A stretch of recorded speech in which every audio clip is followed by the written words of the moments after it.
Hey guys, do you ever have issues with your extension cords getting tangled up and just being a pain?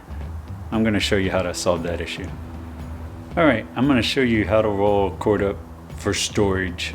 Like if you want to store it or haul it around and you don't want it to get all tangled up. The guys at work call this chaining a cord. First thing you need to do, you need to find the center of your cord.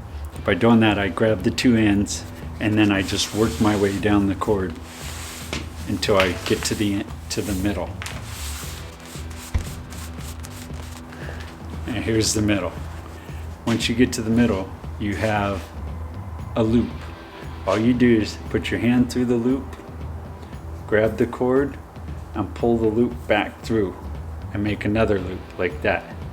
Then you just put your hand through the loop again, grab the cord again, and pull it back through the loop again.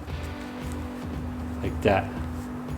And you just put your hand, always put your hand through the loop and grab the cord.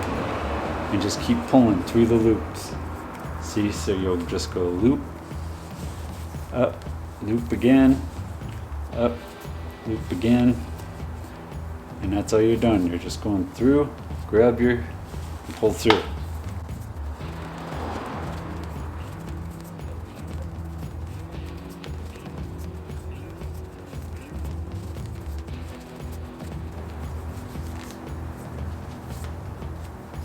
And see, by doing this, when you're done, if you grab the cord and just pull, it all comes right back apart.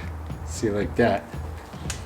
And then you can just start, put your hand in the loop and start over and just put it back together. Now you want to be careful when you hit the end, not to pull it through. You don't want to pull the end through because then it ties a knot. At this point, if you just take one of your ends, like your longest end, and take it through and hook it back to itself, like so, it can't come apart.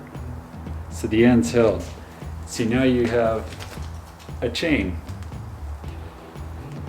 See, and you can take this, fold it up, you can roll it all up into a ball, stuff it in a box and put it on your shelf, whatever. When you're done, look, no tangles, it just comes right apart. And there you go. That's how you roll up an extension cord for storage or to haul. I hope you liked the video. If you do, please give me a thumbs up, and I'll see you in the next one.